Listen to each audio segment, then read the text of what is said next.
أدت الشاقب الراكب أن الله تعالى يغفر له ويرحمه بدرجته في الجنة وينفعنا بأسراره وأنواره وعلمه ونفحاته وبركاته في الدين والدنيا والآخرة.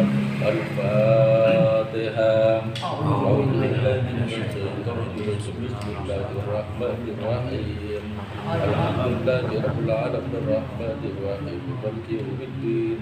إياك نعبد وإياك نستعين اهدنا الصراط المستقيم صراط الذين أنعمت عليهم غير المغضوب عليهم ولا الضالين.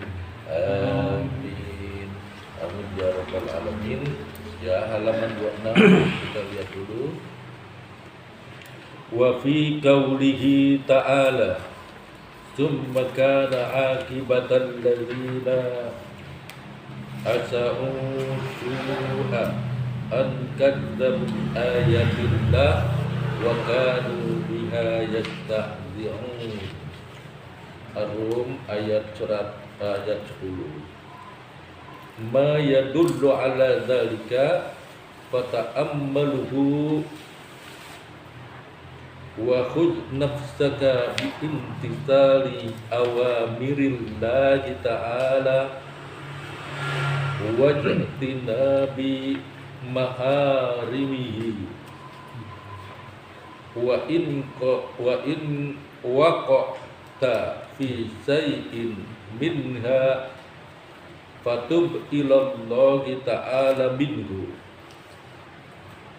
wa hadzar kullal hadzara minal israri alaihi wa la tazalu sa'ilan minallahi husnal khatimah wa qad balagna anna syaitana la'natuhullah la'natullahi, itu pakai tak marbuto ya. La'natullahi yaqulu qasama dhahril ladzi yas'alullaha ta'ala husnal khatimah. Aqulu wa mata yujibu hadza bi amalihi akhafu an qad fatin.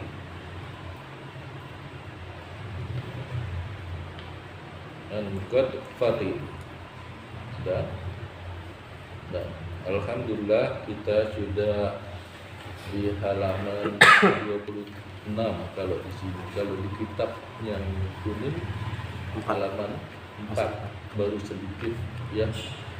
Saya di sini akan membicarakan masalah ini berhubungan dengan nilai ikhlas ya. Nilai ikhlas seseorang. Dengan adanya ikhlas itu, ayat ini sampai yang tadi saya baca tuh berhubungan dengan nilai ikhlas. Jadi ikhlas itu ada 3. Menurut Syekh Nawawi Al-Bantani ikhlas itu ada 3 ya. Pertama, kalau kita beribadah kepada Allah, tujuan ibadah kita adalah pengen nyari supaya kita dapat rezeki di dunia. Umpamanya salat duha tuh ya. Salat duha tujuan utama kita biar Allah kasihin kita, kemudian lantas kita mendapatkan pahala dari Allah juga, kemudian kita dapat kemudahan juga di dunia dari rezeki. Itu ikhlas pertama. Ikhlas pertama begitu. Jadi kita nyari rezeki, kita beribadah.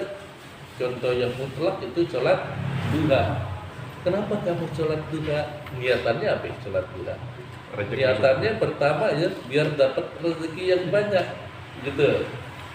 Itu nilai ikhlas tuh yang pertama, tingkatan paling bawah. Tuh. Tingkatan paling bawah tuh ikhlas pertama tuh. Jadi dia mengharapkan satu ada yang diharapin. Dan tingkatan ikhlas itu yang diharapin apa? Ya, biar Allah tuh dapat memberikan kepada kita kasih sayangnya. Nah, dengan kasih sayang Allah itu akhirnya Allah memberikan rezeki kepada kita kecukupan semua. Di akhirat kita berharap supaya Allah masukkan kita ke surga.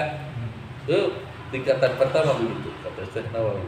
Tingkatan kedua, ikhlas itu ya dia tidak mengharapkan apa-apaan di dunia ini, ya kan? Dia tidak mengharapkan apa di dunia ini, tapi tujuannya adalah dia mengharapkan pahala di akhirat. Kalau tadi dua-duanya dunia akhirat, kalau yang kedua ini mengharapkan di akhirat dia mendapatkan pahala yang berlimpah, surga, masuk surga dan lain sebagainya. Jadi dia beribadah dengan tujuan supaya dia bisa masuk surga. Tuh yang kedua, ya. Yang ketiga, ikhlas yang ketiga orang muslim, yang tingkatan yang paling mewah, ya. Ini tingkatan yang paling mewah yang nggak bisa dicapai. Dia beribadah cuma satu tujuannya, keridhaan Allah. Dia tidak mengharapkan di dunia ini didapat rezeki yang makmur, enggak. Kemudian dia juga tidak mengharapkan di akhirat dia mendapatkan surganya Allah, enggak. Tapi yang diinginkan adalah Allah ridho dengan dia. Jadi tingkatan yang ketiga ini yang paling mewah, yang paling tinggi. Jadi tingkatan yang pertama ada orang yang mengharapkan dunia, dia mengharapkan juga akhirat. Yang tingkatan kedua orang mengharapkan akhirat aja. Akhirnya yang ketiga ini hanya mengharapkan ridho Allah. Terserah Allah, kalau mau berikan saya rezeki, alhamdulillah, enggak apa-apa. Jadi tingkatan yang ketiga ini yang paling mewah, yang paling hebat, yang paling dicari-cari oleh para ulama. Dan kalau umpamanya orang yang sudah mencapai tingkatan yang ketiga, dia itu makomnya adalah makom wali Allah. Sementara kita sekarang ini beribadah tujuan kita ada yang pertama. Kalau pertama nggak ada yang kedua, ya. Ketiga nggak ada. Saya puasa biar Allah ridha sama saya. Ada tuh, ya. Paling yang kita pikir, ya Allah, mudah-mudahan aku berpuasa ini ya dapatkan rezeki yang banyak, yang halal, yang berkah kan gitu. Nah, 3 tingkatan seseorang itu bisa menentukan klasifikasi. 3 tingkatan orang ini, dengan Syekh Nawawi Al-Badari, bisa menentukan klasifikasi hatinya. Ikhlas enggaknya seseorang ketika dia beribadah kepada Allah, dia memahami 3 tingkatan tadi. Tingkatan pertama, kedua, ketiga itu yang harus kita renungkan bersama. Kita mau sampai kemana nih? Apakah mau yang pertama? Silakan. Apa yang kedua? Silakan. Apa yang ketiga? Juga silakan. Ya, tapi yang jelas keinginan kita adalah untuk ditingkatkan setiap tahunnya. Jangan melulu kita beribadah dengan adanya imbalan. Itu ada orang begitu tuh.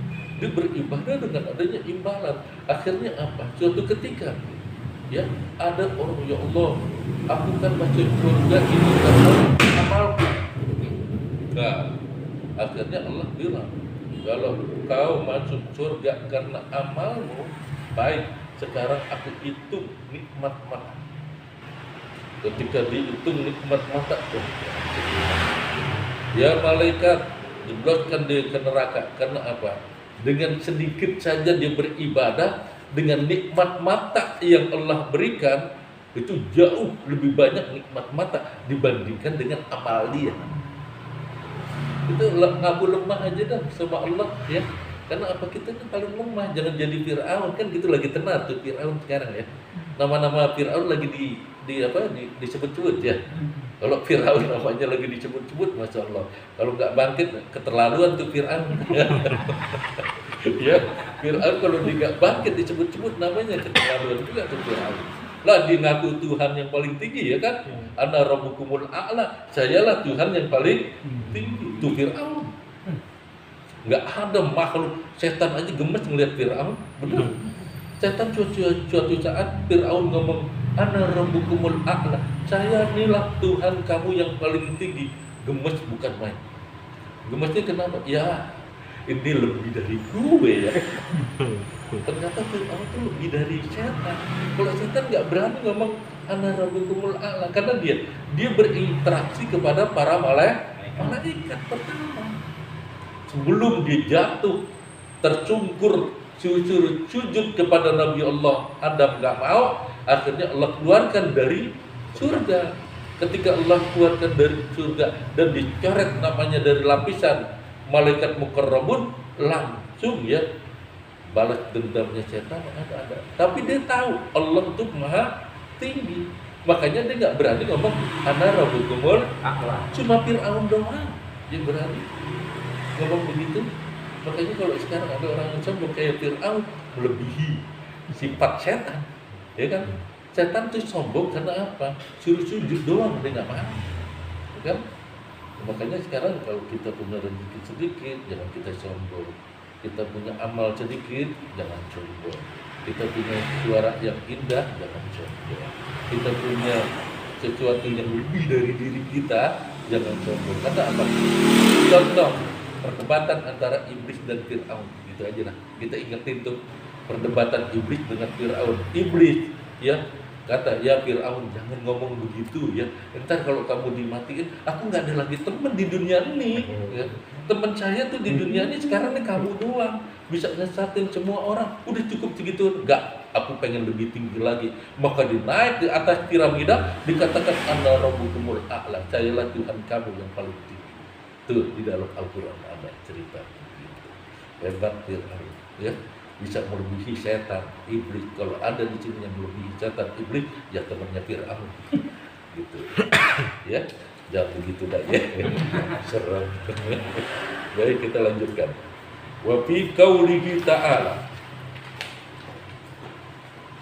dan Allah Subhanahu wa ta'ala berfirman, summa kana akibatal ladzina asa'u su'a an kadzabu bi ayatillah. Kemudian akibat itu akibat disiksa Allah Subhanahu wa ta'ala allazi, orang yang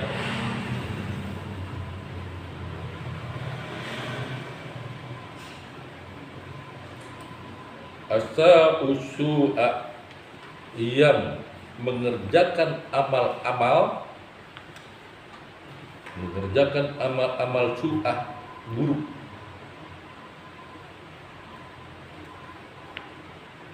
Dengan siksaan, betul, kembali lagi akibatnya dengan siksaan yang pedih. Jadi itu ada kalimat yang dibuang ke depan, ya. Jadi akibatnya itu kalimatnya dihilangkan di sini, ya. Di setelah asyu'ah akibatnya adzabun adzim itu dihilangkan. Jadi kembali kepada akibat dari disiksanya itu akibatnya apa?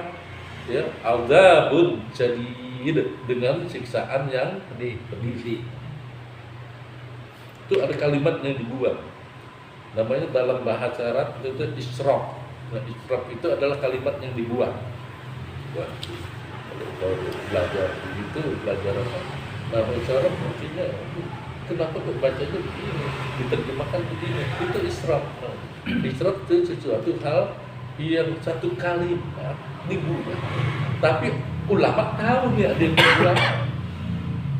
Kok Allah main buang-buang begini? Nah, itu nguji kita. Lu bisa nggak tafsirin begini?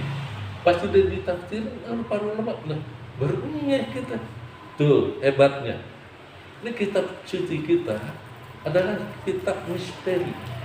Kalau orang bilang misteri, karena apa? Nggak tahu. Cuma orang yang udah gelap hatinya dibakar Al-Quran.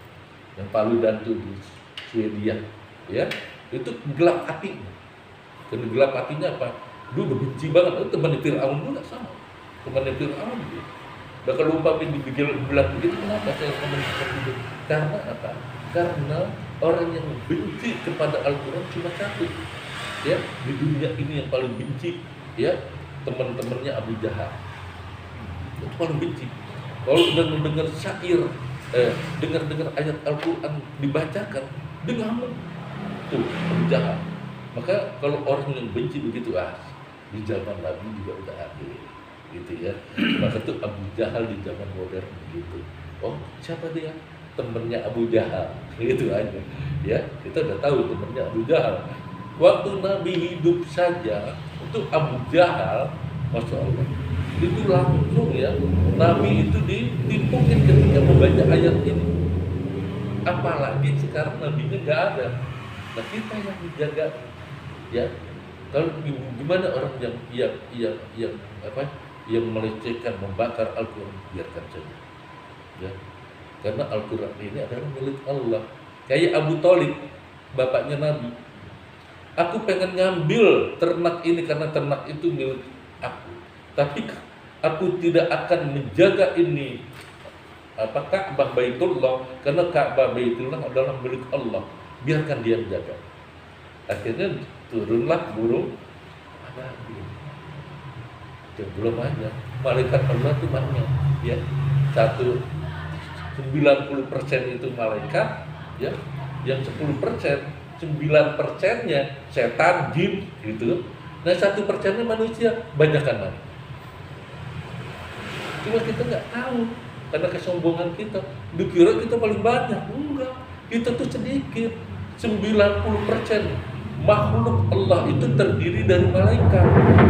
Yang pasukannya Allah kalau diperintahkan bunuh semua manusia, mati. Betul. Nah, 10%-nya, yang 9%-nya itu terdiri dari jin dan iblis dan pasukannya. Itu 9%. Yang 1% kita manusia. Jadi ya, kalau dibilang begitu, cuma sedikit kita, cuma belagunya bukan banyak. Apalagi kalau kita dapat rezeki yang banyak, ya. Udah orang udah diperintah semua, ya udah dia. Nah, itu cara ciri-ciri khas manusia, ya. Enggak soalnya kenapa kita kok punya sifat sombong begitu? Karenanya kita itu dibuat dari tanah. Coba aja tanah lempung, ya. Adanya di mana? Adanya di mana? Di bawah apa di atas? Di bawah. Dijek-jek. Maka manusia itu kadang-kadang diinjek, kadang-kadang kalau udah cakep ditaruh di atas, ya. Tanahnya jadi tanah liat yang berpotensi, kan gitu. Gunung tuh dicakepin.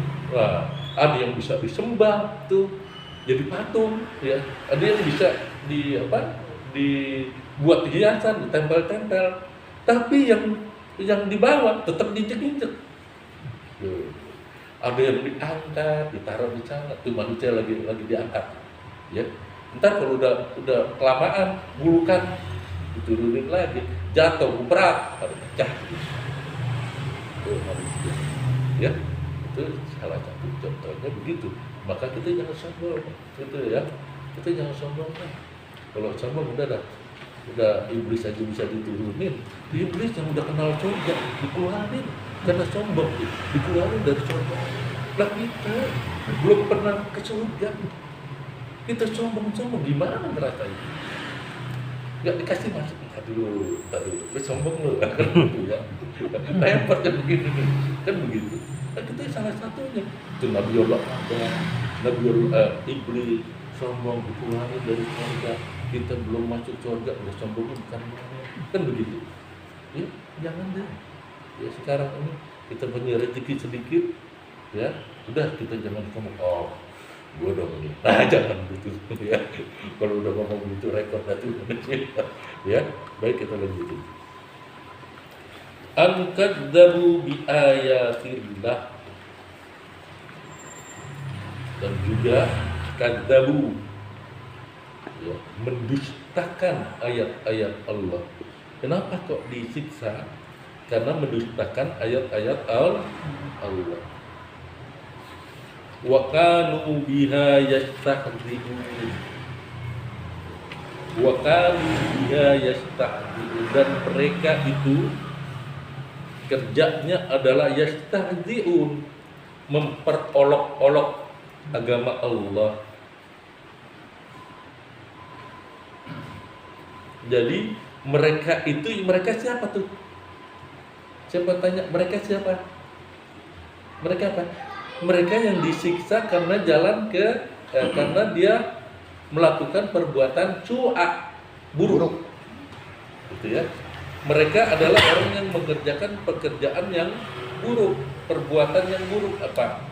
Ngebukin orang, gitu ya, ngatain orang. Itu artinya alladzina asa'u su'a. Ya. Alladzina asa'u su'a. Itu melakukan pekerjaan buruk. Su'a itu dari syai artinya buruk. Ya. Jadi ini melakukan pekerjaan buruk. Kalau orang melakukan pekerjaan buruk, pertama karena dia mendustakan ayat-ayat Allah, dan juga dia sering memperolok-olok agama Allah. Dua itu kerjaannya. Yang pertama mendustakan ayat-ayat Allah, yang kedua yang memperolok-olok ayat-ayat Allah. Jadi mereka adalah akibatal ladzina asaku su'a. Mereka lah orang yang diazab oleh Allah Subhanahu wa ta'ala. Jadi itu ayat itu muter-muter. Ya. Kalau nggak ngerti ini ya bisa bingung. Lihat aja terjemahan gimana? Kagak, ini makanya saya satu-satu. Kita kalau udah ini boleh silakan lihat terjemahan. Kalau udah tahu apanya sih maksud tujuannya, lihat terjemahan nggak apa-apa. Gitu. Ya. Jadi jangan lihat terjemahan dulu, bisa keder. Orang perlu baca terjemahan aja. Iya keder. Karena itu ayat Al-Quran ada yang dilepas, ada yang ini. Asyraf itu adalah yang dilepas. Kalimat asyraf itu adalah kalimat yang dilepas. Kalau kalimatnya dilepas seperti itu. Kita lanjutkan. Ma yadullu ala dzalika. Ma yadullu ala dzalika. Maka ya dulu itu menunjukkan,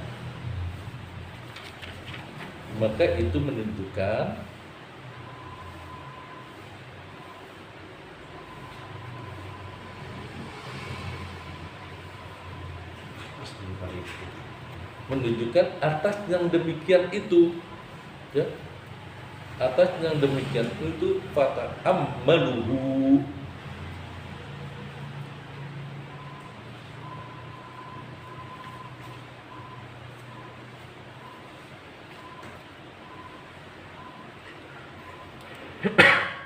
Apa yang fata'ammaluhu, apa yang dia kerjakan dan lakukan.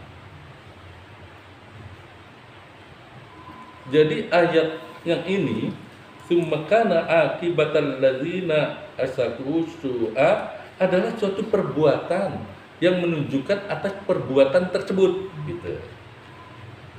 Jadi ayat Rum ayat 100 ayat 10 ini menunjukkan atas sesuatu perbuatan yang orang itu disiksa oleh Allah Subhanahu wa ta'ala. Karena apa? Karena perbuatannya sendiri. Kan enggak tuh? Ya. Jadi kenapa kok disiksa? Karena perbuatannya sendiri, fata'ammaluhu. Karena dia melakukan perbuatannya, emang dia udah punya cita-cita begitu, pengen melanggar apa? Melanggar apa yang dilakukan.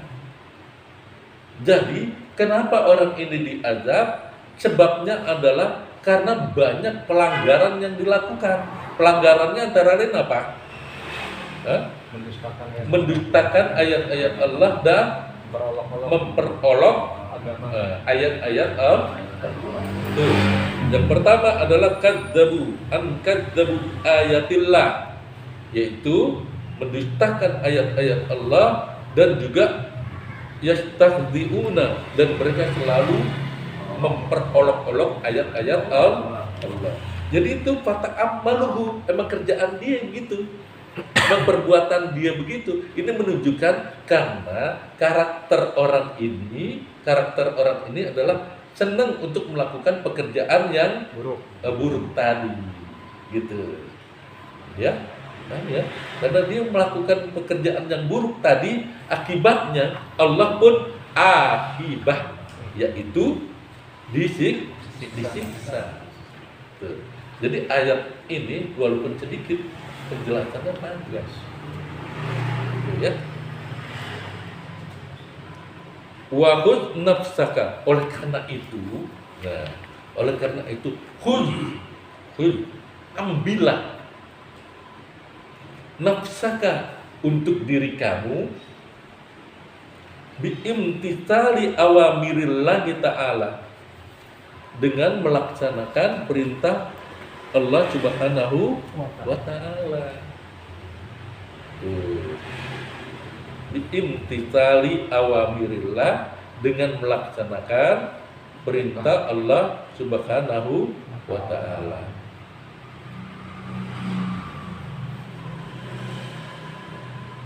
Itu banyak tuh kata ammaluhu, itu harus dipahamin ya.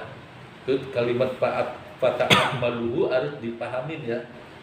Itu fata ammaluhu adalah karena dia melakukan satu perbuatan ya.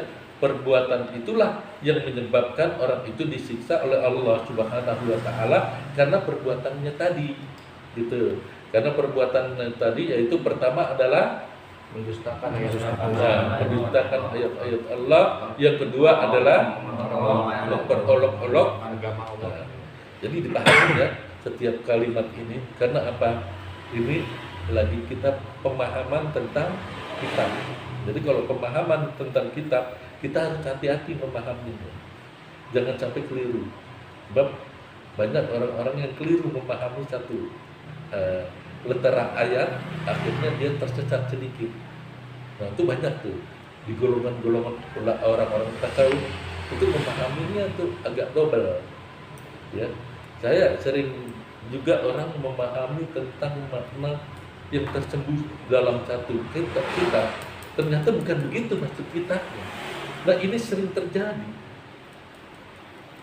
Seperti contoh begini, ada di kitab Thariqah Syekh Abdul Qadir Al-Jalani, dia bilang begini, ahabba ilaina antasudduhu alaikum.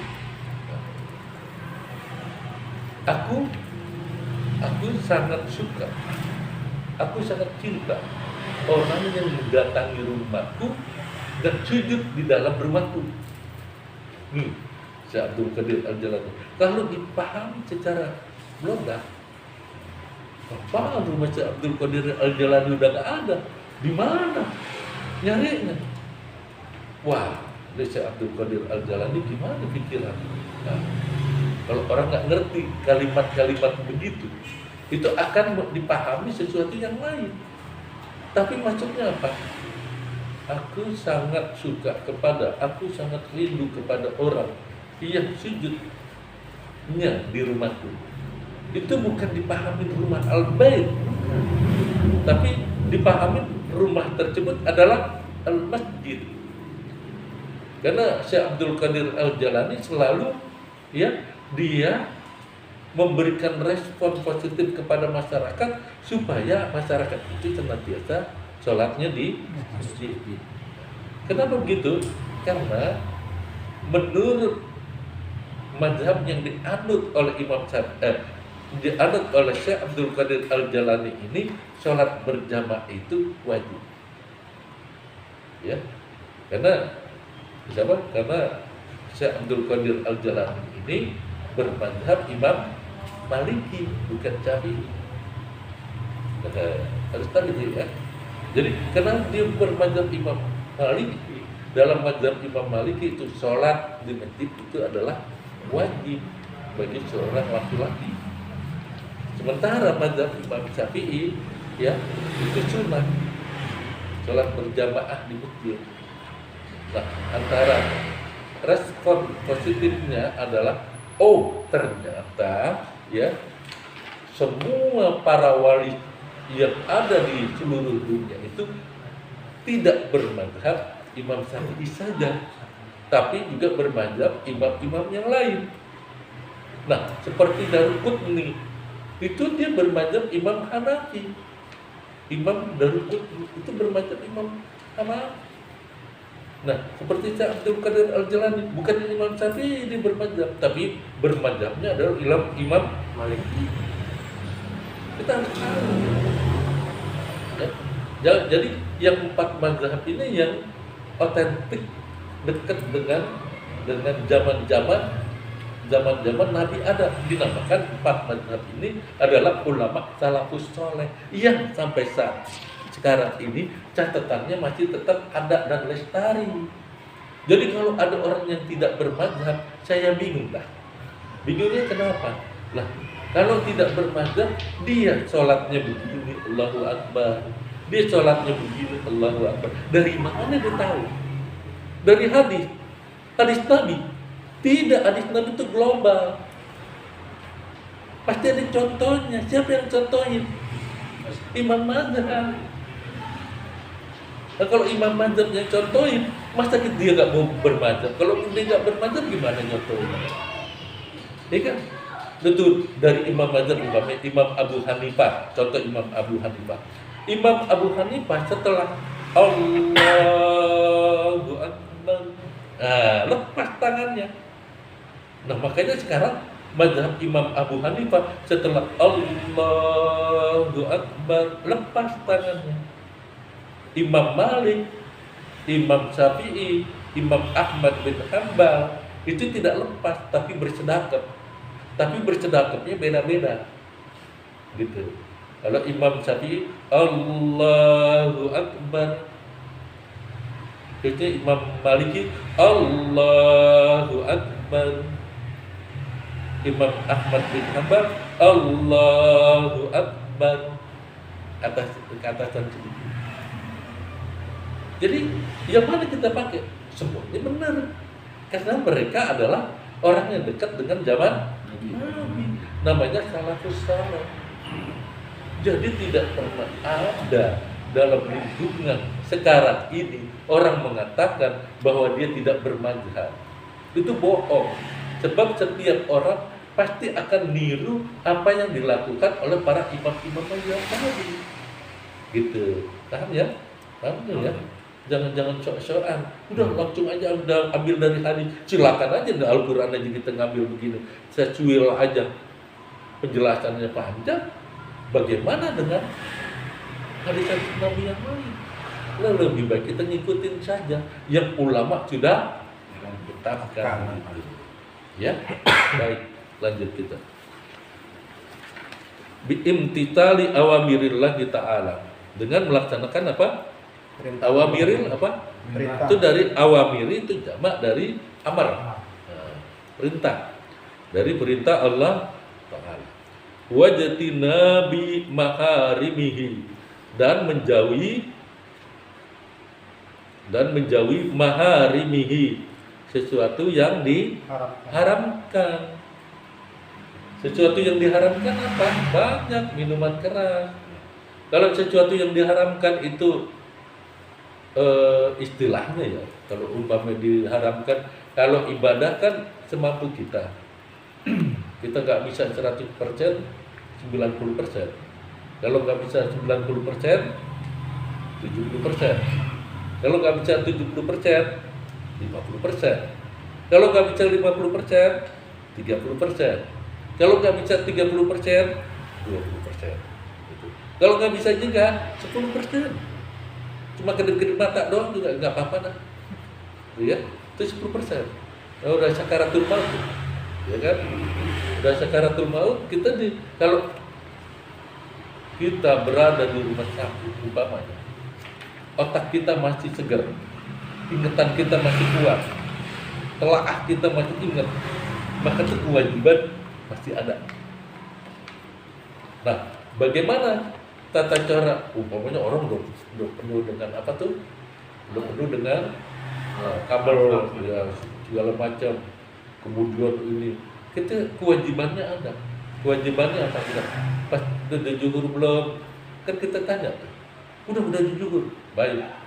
Allahu Akbar. Nah, lagi juhur begini kita lagi sholat. Sami Allah. Nah, matanya aja yang jalan. Sami Allah, Allahu Akbar. Jadi kalau udah begitu, main mata aja lah. Nah, matanya udah nggak bisa lagi. Nah tiba-tiba di tengah jalan dia tiba-tiba karena ada obat ya masuk, dia tidur, nggak jadi masalah. Tapi sebelum tidur dia kenyang semua.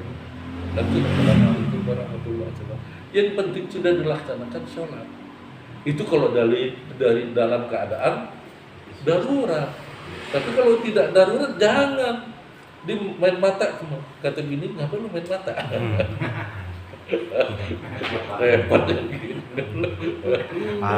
Jangan, itu nggak boleh. Kalau itu darurat banget, ada udah nyawa kita pun udah Senin Kemis itu kan, ya, ya kan, udah Senin Kemis sudah nggak bisa lagi di ini. Nah itu yang seperti itu adalah sifatnya darurat. Kalau sifatnya darurat, kewajibannya pun darurat, gitu ya. Paham ya? Nah, baik lanjut.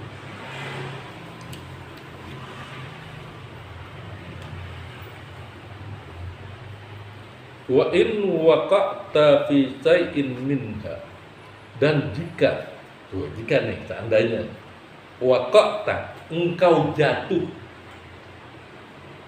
fi shay'in minha, pada sesuatu darinya apa tuh? Pada sesuatu darinya apa? Maksiat. Maksiat tuh masih hubungannya ke sono, ke ayat tadi ya. Wa in waqa'ta, dan jika engkau jatuh fi shay'in minha, dari sesuatu minha, darinya tuh dari maksiat tadi ya. Kalau kita jatuh dalam keadaan maksiat, nah, maksiat tuh namanya apa? Kita godain istri orang, itu kalau siapa yang kata, ada satu hadis Nabi yang saya baca gitu, orang yang dikatakan orang yang paling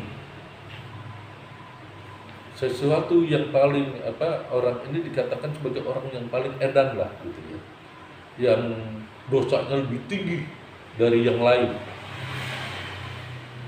Jadi sahabat nanya, apa tuh? Ya Rasulullah, ini paling tinggi, pokoknya paling Allah itu melihat dia udah gedek aja dah ya. Apa tuh ya Rasulullah? Berzina dengan istri tetangga.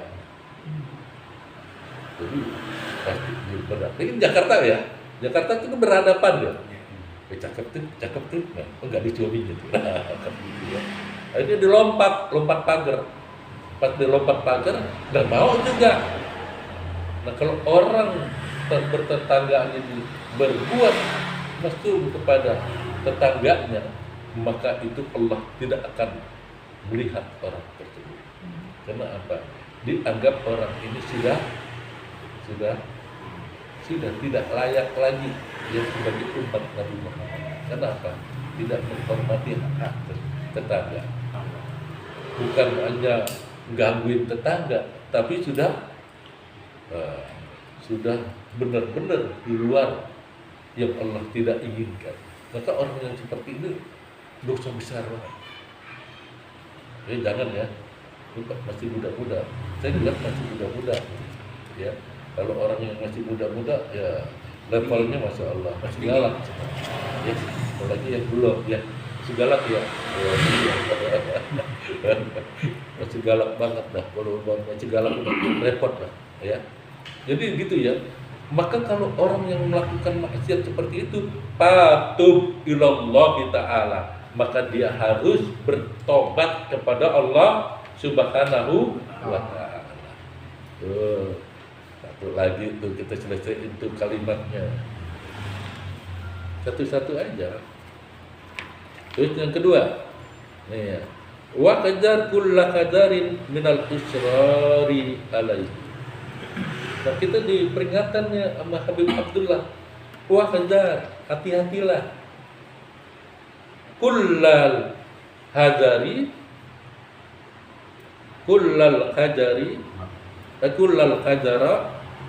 minal israri alaihi. Hati-hatilah engkau jatuh minal israr, dari dosa alaihi, atas. hati-hatilah engkau jatuh dari dosa atasnya. Hati-hati tuh, ya. Jangan sampai kita nyeruduk kayak apa? Babi hutan. Nyeruduk aja. Apa adanya diceruduk sama kita, ya kan? Babi hutan kan begitu. Nah, kita lanjutin dulu. Wala tazalu sa'ilan minallahi husnal khatimah. Wala tazalu, dan la tazal, jangan tazal engkau berhenti. Tazal artinya engkau berhenti. Itu kan kalau bahasanya tazal itu kan ini ya, apa sih namanya? Turun, ya. Nuzul itu kan turun. Tazal itu kan turun. Jadi jangan engkau turun, gak enak.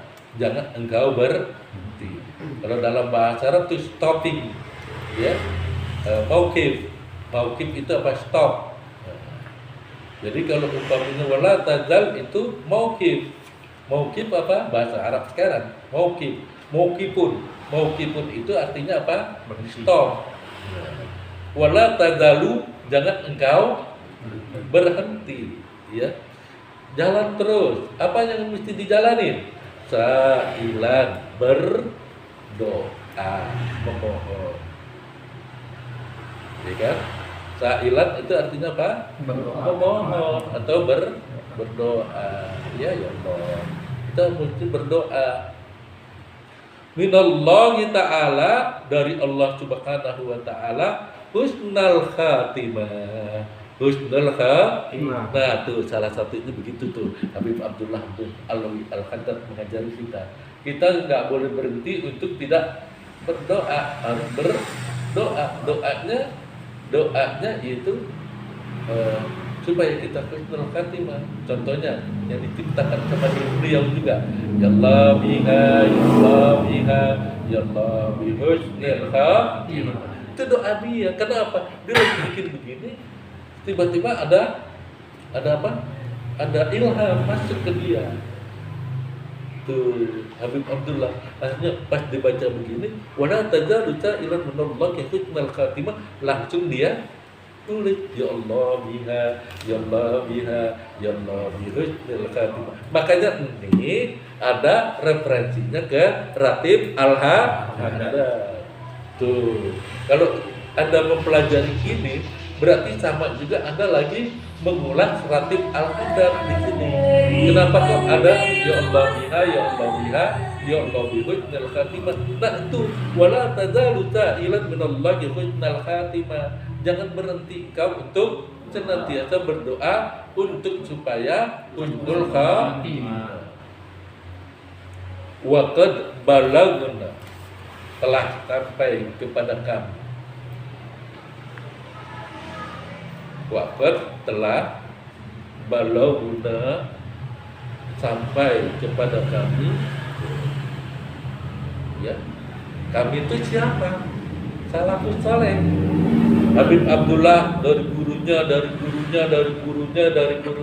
sampai kepada para sahabat dari kemudian sampai kepada, ya, telah sampai kepada kami. Anna syaitona, bahwa setan itu laknatullah, bahwa setan laknatullah itu yaqulu, berkata. Yaqulu, berkata. Jadi di sini yang berkata siapa? Setan. Nah, setan yang berkata, ngomong deh. Dengerin omongan setan. Ya. Ini omongan setan ya. Ini setan ngomong. Qasama zahri, telah retak.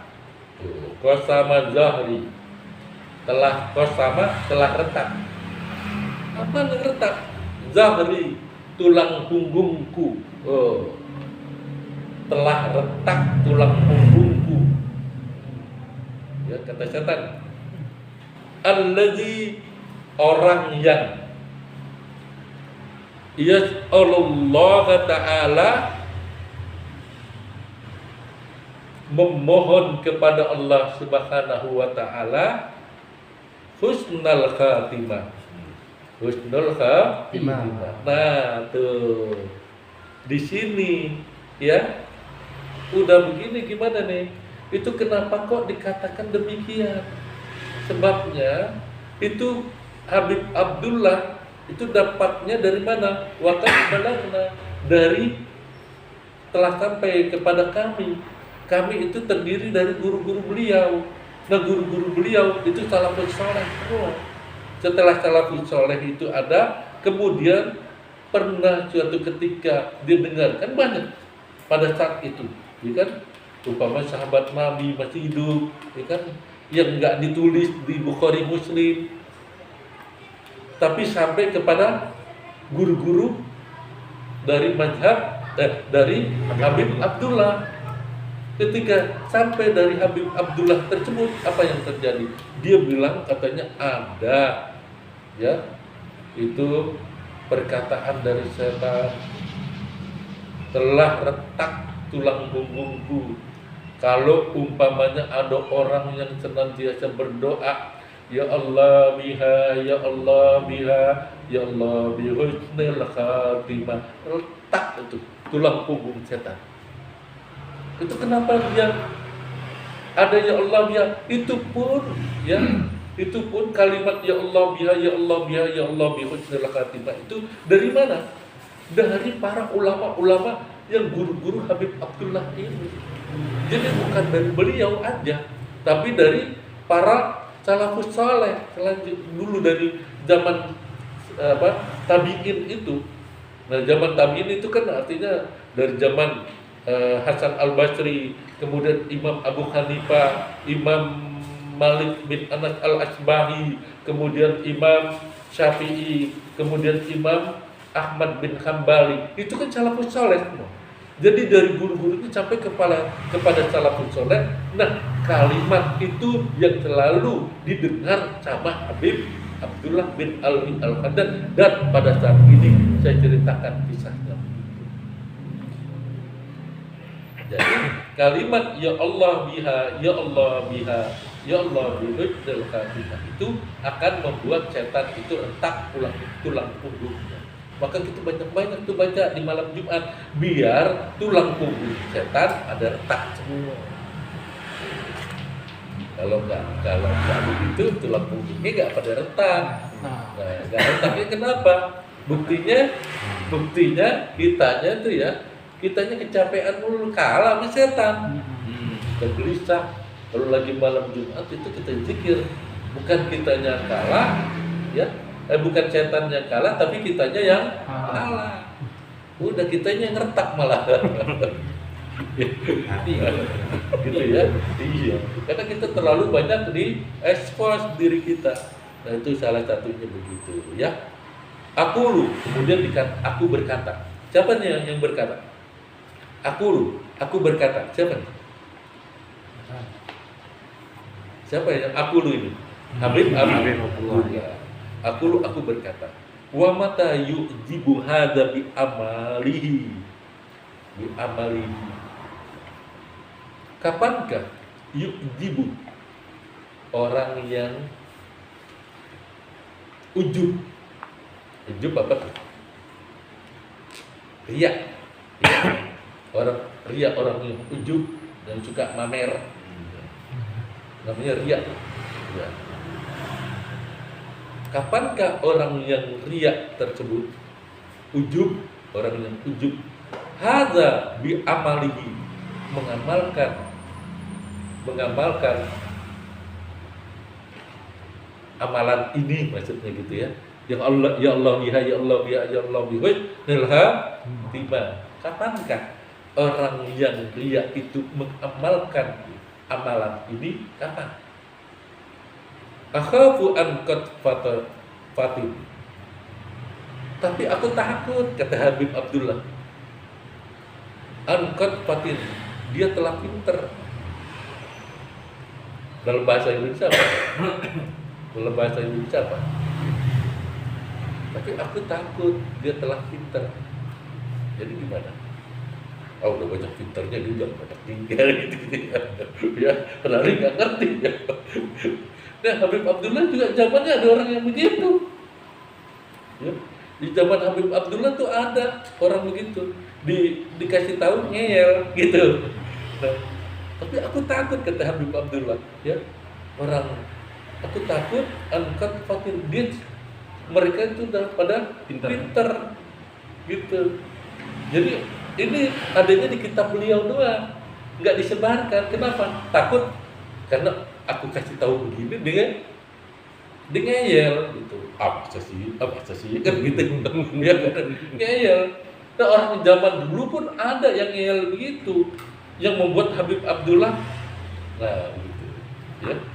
Nah, ya. Itu seorang wali Allah yang hidup di tahun 1500-an. Wali Allah yang hidup tahun 1500-an. Dia pasti begitu ya. Artinya aku takut gitu. Nggak berani mengungkapkan kalimat ini di jamaah karena mereka itu pada pinter semua gitu. Istilahnya begitu, ya kan? Dan dikasih tahunya nih akhirnya dibuatlah di kitab beliau. Nah, biarin orang baca saja. Karena zaman dulu juga ada orang yang sok tahu gitu. Kayak zaman kita, kalau zaman kita banyak banget ya. Kalau dulu masih sembunyi-sembunyi gitu. Ya, saya melihat begini. Ada cerita menarik. Ini mungkin jadi ibrah ya. Jadi kita itu punya anak, punya suatu ketika Syekh Abdul Qadir Al-Jalani. Saya bercerita Syekh Abdul Qadir Al-Jalani karena ini menarik perhatian kita untuk orang-orang tua sekarang. Kenapa? Suatu ketika dia lagi makan, tetangganya tuh ada yang hasut sama dia, sama beliau, sama Syekh Abdul Qadir Al-Jalani. Akhirnya tetangganya lobang, dibuat lobang. Pengen apa sih yang dikerjain nih Syekh Abdul Qadir Al-Jalani ya, biar dia bisa jatuh namanya gitu. Di lobangnya dikorek-korek tuh lobang, kelihatan di center. Kalau dulu kan nggak ada CCTV, ya kan? Nah, ini dibuat di tetangga pakai lobang gitu ya, lobang intitan, CCTV model dulu kan gitu ya. Buka tuh, pas dibuka diintip. Nah, Syekh Abdul Qadir Jalani makan daging ayam. Setiap kali makan itu dikasih muridnya. Belum habis dikasih muridnya. Makan lagi dikasih muridnya yang satu, makan lagi dikasih muridnya yang satu, makan lagi dikasih muridnya yang satu. Nah gitu. Kerjaannya setiap hari begitu. Besok makan pagi, siang, malam begitu kerjaan. Makan udah semua daging ayam. Dia dapat makan, udah tidur balik. Nggak tahunya Syekh Abdul Qadir Al-Jalani itu lagi mentransfer ilmu cara dia, gitu, cara seorang wali Allah ini. Nah tetangganya melihat, wah kurang ajar, aku akan kasih tahu nih para wali-wali muridnya. Akhirnya dilaporan, ditahu nih anaknya ini, anak orang kaya. Anak kumpulin tuh wali-wali murid sama orang yang hasut tetangga. Itu tuh kemarin anak kamu itu dikasih bekas makanan Syekh Abdul Qadir Jalani, ya. Jadi hitam tuh orang tuanya, ya kan? Kata orang tuanya, waduh, kurang ajar banget. Wah, bermarah semuanya. Datangin Syekh Abdul Qadir Al-Jalani, satu kata pun nggak diucapin apa-apaan. Di pesantrennya dia masuk, kemudian anak ini, ya Tuan Syekh, aku kan pengen supaya anak saya pintar. Sudah tuh orang tua, so tahunya. Aku pengen supaya dia pintar, aku pengen supaya dia ini. Iya, kamu kenapa Syekh? Begini. Wah, Syekh Abdul Qadir dia 1000 bahasa nggak ngomong. Nah sepanjang jalan orang-orang tuanya itu yang alim juga, ya ngomong sama anaknya nih. Nah diajarin apaan ini sama Syekh Abdul Qadir? Diulas semua kitab. Kitab dari Imam Bukhari, Sahih ini, semua kitab diucapin sama anak satu persatu sampai selesai. Kaget tuh bapaknya. Setelah kaget begitu, oh nak kamu sudah bisa semua. Iya. Oh kalau begitu kamu biar belajar, biar banyak lagi deh ya anak ya. Yuk kita ke Syekh Abdul. Semuanya pada nyamperin Syekh Abdul Qadir Al-Jalani. Ya Tuhan saya mohon maaf gini, maaf, minta maaf dah dulu ya. Setelah dia minta maaf, apa jawaban Syekh Abdul Qadir Al-Jalani? Satu kalimat yang diucapkan oleh beliau adalah, mohon maaf saya tidak bisa terima lagi karena kasar tidak menginginkan itu semua. Silakan ada pergi. Tuh, keredoan seorang guru sudah tertutup, keredoan langit pun tertutup. Ketika keredoan langit tertutup, keredoan guru tidak ada, ya, langit tertutup, maka orang ini tidak bisa diterima. Bukan dia yang nggak bisa terima, tapi pihak langit yang tidak bisa terima. Pihak langit siapa? Allah tidak mau. Tertutup semua. Kalau udah begitu gimana? Salah siapa? Salah kita yang sok percayakan saja. Kalau di seorang saya itu percayakan aja. Husnuzon. Kenapa? Itu mungkin itu ketika dia makannya seorang wali Allah itu beda, ya kan? Ketika dimakan mungkin dibacain doa. Ya Allah, nah, kan kita tahu itu tetangganya yang hasut melihatnya begitu kan dia nggak ngerti. Nah, dibaca dong, dimakan, silahkan makan.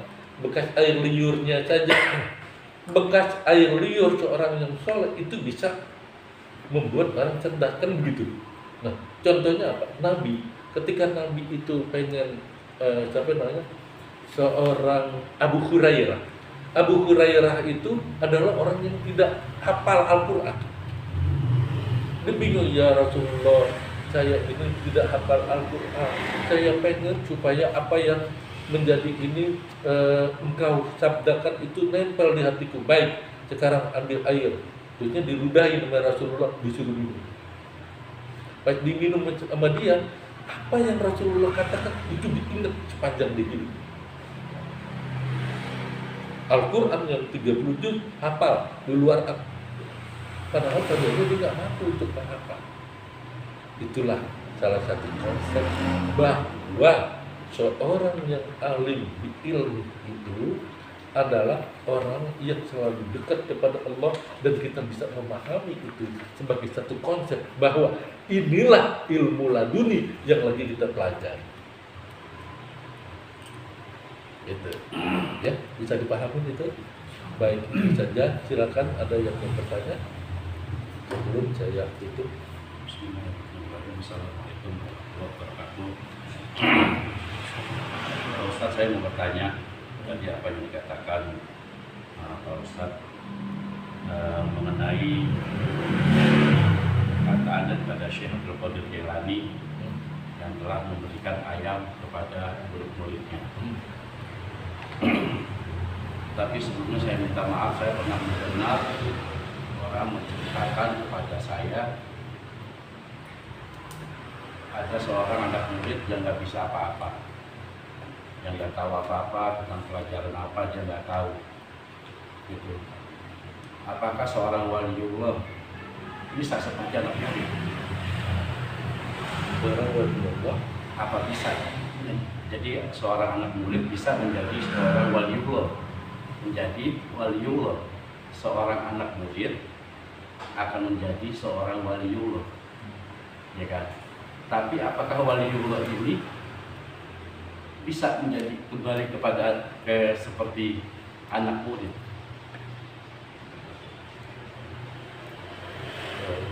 Jadi bahasa gimana ya? Jadi itu terbalik-balik ya. Iya. Jadi pada saat lampau dia belajar kepada gurunya, kemudian setelah dia jadi guru, anak gurunya itu belajar oleh dia. Ada beberapa hal yang harus dijadikan suatu standar dulu. Kita lihat standar. kalau kita lagi berbicara harus berbicara standar. Standar itu adalah sesuatu yang mungkin terjadi di masa-masa lalu, karena dia menjaga dirinya, menjaga perasaannya. Ketika dia menjaga perasaan dan dirinya, itu pernah terjadi kepada Kiai Haji Khalil Bangkalan Madura dan Kiai Hasyim Asy'ari. Saya bercerita begini kenapa?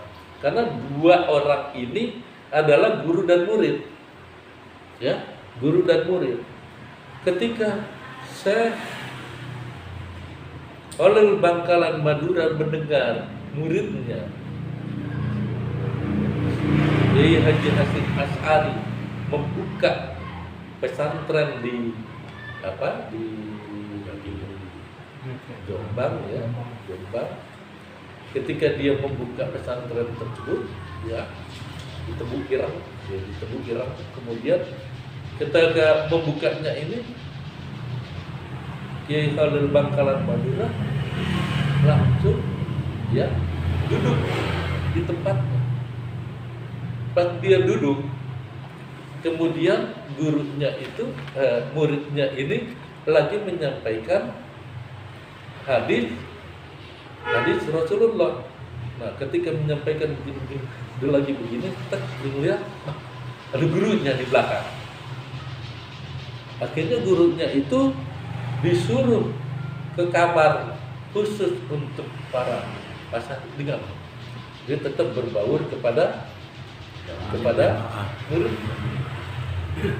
Kemudian bagaimana caranya supaya ini guru bisa masuk ke kamar khususnya, ya kan? Karena biar bagaimanapun juga Kiai Hasyim Asy'ari itu adalah seorang murid yang tawaduk kepada gurunya. Akhirnya nggak mau juga tuh Kiai Haji Khalil Bangkalan Madura nggak mau. Saya disamakan aja dengan murid-murid kamu, karena saya pengen belajar kitab dari kamu. Nah, kan bingung dia, karena dia belajar dari gurunya, sekarang gurunya mau belajar ke dia bingung. Kiai Hasyim Asy'ari, wah, karena bingung begini gimana? Udah begitu, ya, Kiai Khalil Bangkalan Madura nggak mau tidurnya di tempat khusus yang disediakan sama Kiai Hasyim Asy'ari, nggak mau. Tambah bingung lagi kan? Akhirnya dipanggil gurunya. Tapi dia juga hormat, yang namanya orang ini di Jawa Tengah gitu, ya. Tapi hormat, dia kalau ke gurunya tuh pakai sungkem dulu gitu.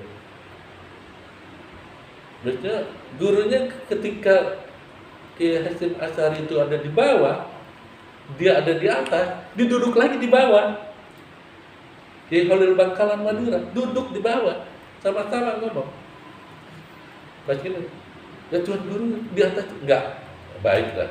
Akhirnya dia ngakalin, gimana kan, biar bagaimanapun juga dia tidak enak perasaannya. Karena apa? Dia adalah gurunya, sama-sama wali, ya, sama-sama wali. Nah, ketika itu, baik, aku kan muridmu, kata Khalil Bangkalan, aku kan muridmu, aku berada di tempat santri. Baik, aku adalah kiaimu. Itu nyombongin ini bukan nyombongin apa. Setiap santri harus mengikuti apa yang dikatakan sama guru. Nah, sekarang saya perintahkan kamu, ya, untuk tidur di kamar khusus. Ini perintah antara guru dan santri. Akhirnya Kiai Khalil Bangkalan karena diperintah. Karena perintahnya adalah perintah dari gurunya. Nah, itu dia baru mau. Itu hanya terjadi sama orang-orang khusus, ya, orang-orang khusus. Kalau ditimpa sekarang, wallahu a'lam, saya belum ketemu lagi. Itu cuma ada pada zaman-zaman kemurnian banget. Ketika zaman-zaman kemurnian itu ada, nah seperti itu. Kalau sekarang ada, saya rasa luar biasa.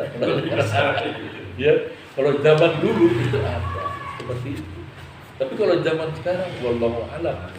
Ya, karena Allah yang punya kuasa. Ini tahun 2024, tepatnya 1100 tahun, Allah akan turunkan lagi mujahid, pembaharuan terhadap agama kita. Setiap 100 tahun, itu janjinya Allah. Kalau dihitung oleh para ulama, 2024 besok. Nah, pas Jokowi turun, itu ada pembaharuan di seluruh dunia tentang ya, kita tunggu aja siapa? Ulamanya yang berani gitu. Ulamanya yang berani. Kita lihat saja. Dari pembaharuan itu kita akan lihat ini bagus. Karena kita ini lagi keteter dengan kaedah-kaedah yang dimajukan oleh Wahabi. Segala rukun sholat itu dua rukun. Ya. Rukun sholat dibilang ada 2. Niat sama takbir. Rukun sholat 2, keder saya. Sebab yang diajarkan oleh para ulama yang 4 mazhab itu ada yang 17, ada yang ini. Lah ini cuma 2, kan keder saya. Baru sekarang dia ngomong seperti ini. Tidak pernah ada dalam satu sejarah yang 4 mazhab ngomong paling banter berapa? Paling banter seperti Imam Ahmad 15.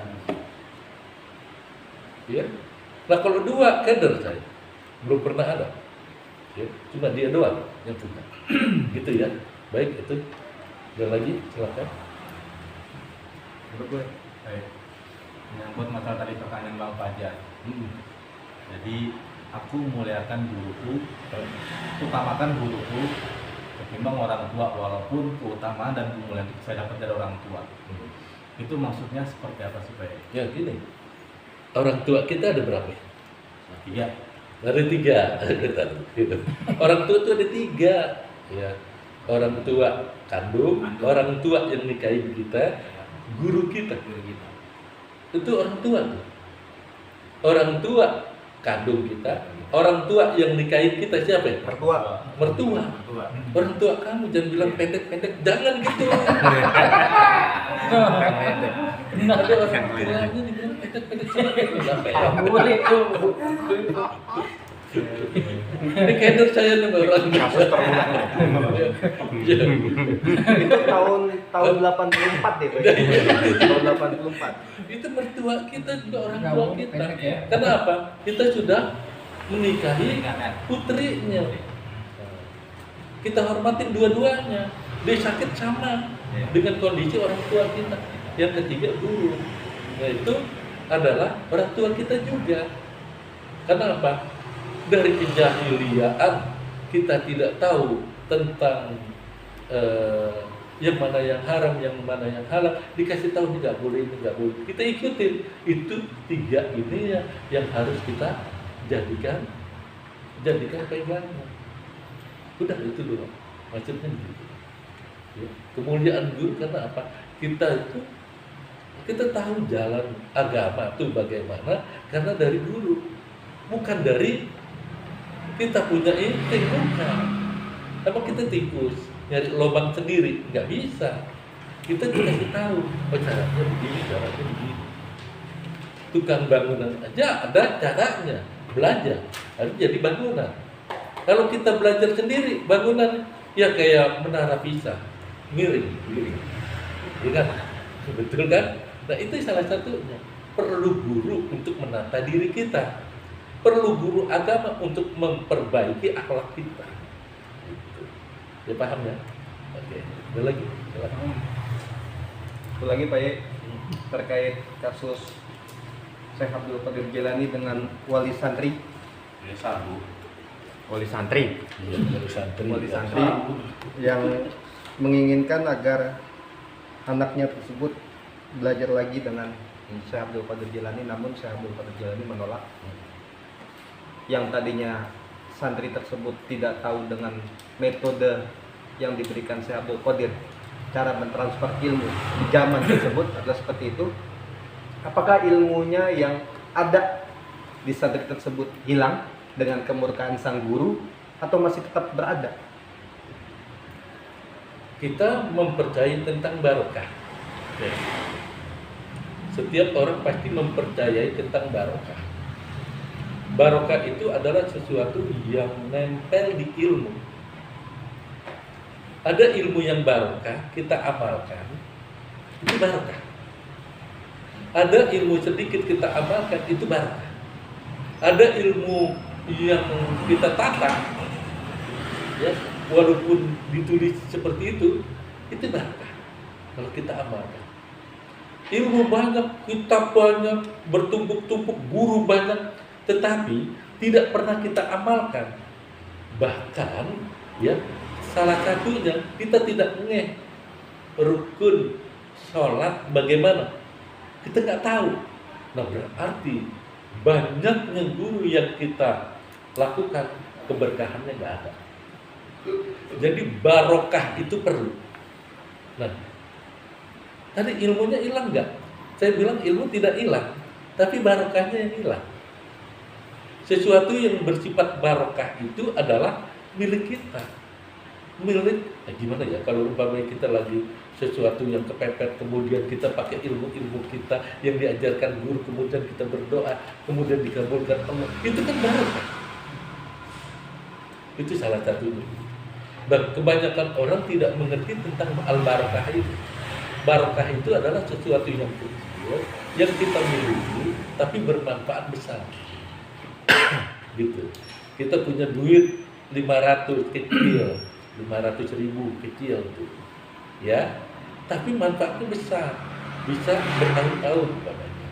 Ya, 500.000 bertahun-tahun kita jajanin, ya. Kita umpamanya berapa bulan bisa, masih ada di sisanya. Saya ingat ketika itu ada cerita ya, cerita Nabi Sulaiman dengan semut. Nabi Sulaiman dengan semut ditanya, Emot, kenapa kamu setiap dalam 1 tahun makan berapa kali dalam 1 tahun? Cuma 1 butir gandum. 1 butir gandum, kata semut. Baik, kalau gitu benar nggak perkataanmu? Kalau kamu bohong, awas ya. Benar, ini cuma 1 butir. Akhirnya semut itu dimasukkan ke botol dan dikasih 1 butir gandum tuh. Ya, ditutup sama Nabiullah Sulaiman, dikasih lubang biar bisa napas. Nah, semut itu tidak habis 1 ituan. Pas 1 tahun lagi Nabiullah Sulaiman ini datengin lagi. Pas didatengin, loh kok masih ada sisa? Katanya 1, bohong aja kamu ya. Akhirnya dijelaskan oleh semut. Semut itu menjelaskan kepada Nabi, ya. Padahal itu semut. Tahu kan semut? Semut menjelaskan kepada Nabi, ya Nabi Allah, kalau 1 saya habiskan itu di alam bebas. Ini aku berada di kurungan. Aku takut engkau lupa. Karena aku takut engkau lupa, aku makan pun sedikit-sedikit. Ya. Maka aku habiskan cuma separuh. Takutnya kamu tidak datang 1 tahun ini, jadi 2 tahun. Aduh, ini makanan nggak ada, matilah aku. Nah, ternyata perincian semut hebat juga. Ya, takutnya karena kita lupa. Ini kita orang lupa janji. Maka ditakutin sama semut ini, Nabi Sulaiman lupa. Makanya semut makan sedikit-sedikit. Ketika sedikit-sedikit cuma separuh dimakan. Oh begitu ya. Iya, karena pernah kan suatu ketika engkau lupa. Lupa apa? Dalam kitab, dalam kisah engkau, pernah engkau lupa sholat. Langsung Nabi Sulaiman kaget. Kok dari mana? Ya kami ada di situ. Jadi Nabi Sulaiman pernah lupa sholat. Karena dia lagi ngelus-ngelus kuda-kudanya yang berjumlah 100 kuda. Itu kuda terbang. Wih, kuda terbang. Kalau dia naik tuh kudanya terbang. Apa sih? Kuda apa namanya sekarang? Nah, kuda terbang. Itu bohongan. Bukan tuh bener. Itu kudanya Nabi Sulaiman. Jadi kuda itu bisa terbang.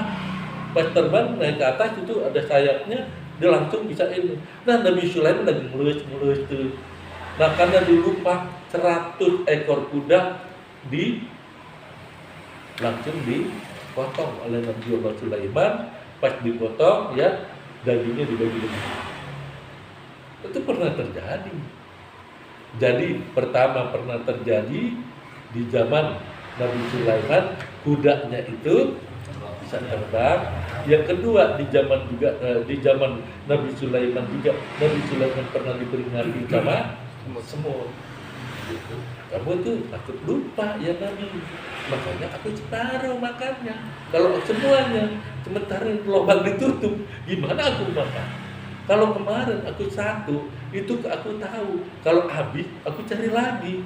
Lah kalau di sini, aku takut kau lupa. Jadi kita harus punya nalar dalam kehidupan ini. Diceritain sama semut begitu. Setiap orang yang punya nalar, maka nalarnya itu adalah milik kita. Jangan kita gegabah. Paham nggak?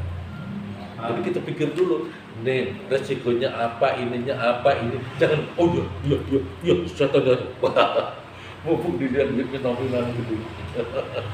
Udah tanda tangan semua, pas tanda tangan dikurung. Ya, nah tidak. Ya kan? Itu salah satunya. Semut aja ngajarin. Apalagi kita manusia yang punya pikiran. Ya kan? Baik itu. Boleh gini. Bagaimana statusnya seorang guru yang guru itu sudah memutuskan tali silaturahmi akibat kenakalan atau perbuatan buruk dari seorang murid? Itu status gurunya masih berstatus sebagai guru, terus dan ilmunya bermanfaat apa enggak? Nah, tadi saya bilang, saya Abdul Qadir Al-Jilani tidak memutuskan silaturahmi, tapi dia tidak mau menerima Muridnya lagi. Karena apa? Kalau diterima lagi, itu transfer yang tadi melalui ini udah nggak berlaku lagi. Jadi silaturahmi tetap berjalan antar orang tua tersebut dan orang tua itu menyesal. Kemudian, apakah ilmunya bermanfaat dan sebelah? Keberkahannya itu tergantung dari guru. Tapi tar dulu, lihat dulu. Ini yang dijadi objeknya adalah Syekh Abdul Qadir Al-Jilani, seorang wali Allah, seorang guru yang mumpuni, yang cikal bakalnya mengajarkan secara kebenaran dan benar dalam satu ilham, benar dalam satu pendapat, dan dia tidak menyimpang. Kalau ada guru yang menyimpang masalah-masalah yang berhubungan dengan keagamaan, seperti ada orang mengaku Abdul Jadda itu sebagai guru ya, Abdul Jadda tahu kan? Itu sebagai guru ada. Nah, kalau orangnya seperti itu, ada guru seperti dia, kemudian kita transfer guru, lebih baik nggak punya ilmu dari dia, kita murniin lagi. Kalau umpamanya IP-nya sama dengan itu ada lagi kredit. Satu lagi kan ada tuh seperti itu. Jadi itu enggak relevansinya enggak ada. Jadi kita harus berpikir juga milik guru itu bagaimana. Tuh patokannya adalah bahwa segala sesuatunya yang kita pilih itu adalah benar. Jangan asal-asalan kita pilih, nanti salah kita. Kitanya yang salah karena salah memilih guru. Tadinya orang tua itu pas dia, gue salah dulu ya, si Abdul Qadir Al-Jilani. Pas dia masuk keluar lagi, dia benar masuk lagi, bentar dulu. Bisa dipahamin kalimat saya ya, karena itu salah satunya adalah bahwa kita harus regenerasi yang benar-benar terhadap ilmu-ilmu agama ini. Oleh karena itu, saya berharap kepada bapak-bapak muda semua, ya, jenggotnya aja belum pada putih, ya, kecuali kerja ini, bapak-bapak muda, ya, kalau bapak-bapak muda itu saya beri juga, ya, karena dia masih muda, hawanya masih tinggi, hawanya masih tinggi, setrumnya juga luar biasa. Melihat anak perempuan masih cepat, katanya kunang-kunang gitu. Ya, kiri kanan udah. Apalagi cakepan sedikit, udah proyek, ya, kan gitu ya. Udah proyek semua ya. Nggak berhenti deh. Proyek kan gitu, tergantung niat kita kan. Melihatin perempuan tergantung niat kita, tapi kebanyakan lihat juga begitu. Nah, saya kenapa? Saya nih sejak tadi ya dideketin sama anak-anak muda. Hawa saya kayaknya ada hawa. Hawa muda. Ada yang ini, ada yang Hindu sama ini sama istrinya nih. Ada yang Hindu sama istrinya nih. Waduh, kacau juga nih. Bisa saya ini nyetrum semua. Ya, karena hawa anak muda tuh beda dengan hawa orang tua. Kalau hawa orang tua itu biasanya itu kalem. Kalau orang bilang aura ya, aura orang tua itu kalem. Ini aura anak muda kayaknya, waduh, biar katanya matanya tinggi, ini juga kayaknya hawanya masih kencang gitu. Alhamdulillahirabbil alamin. Baik, itu aja. Silakan kita baca doa, mari. Mudah-mudahan Allah Subhanahu wa taala memberikan kepada kepahaman ilmu kepada kita semua, ilmu yang diajarkan oleh Habib Abdullah bin Al-Haddad ini, agar kita senantiasa mendapatkan maghfirah, ampunan, dan mudah-mudahan kita bisa mengamalkan apa yang beliau ajarkan. Amin. Ya kan? Ala hadhihi niyyah wa kullu niyatin salihah wa ila qadratin Nabi Mustafa Muhammadin sallallahu alaihi wasallam. Al-Fatihah. Bismillahirrahmanirrahim. Alhamdulillah rabbil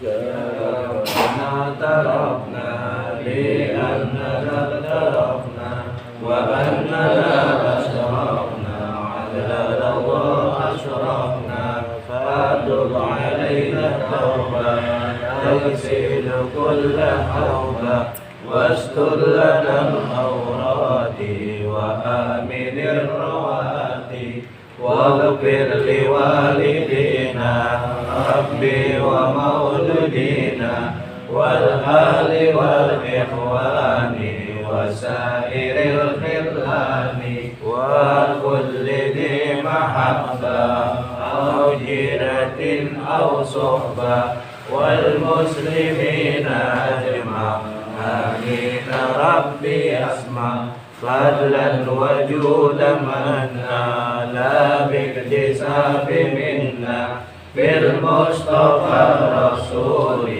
نرضى بكل سؤل صلى وسلم ربي عليه عد الهب وآله وصحبه عدد قص صحبه والحمد لله بالبر والثناء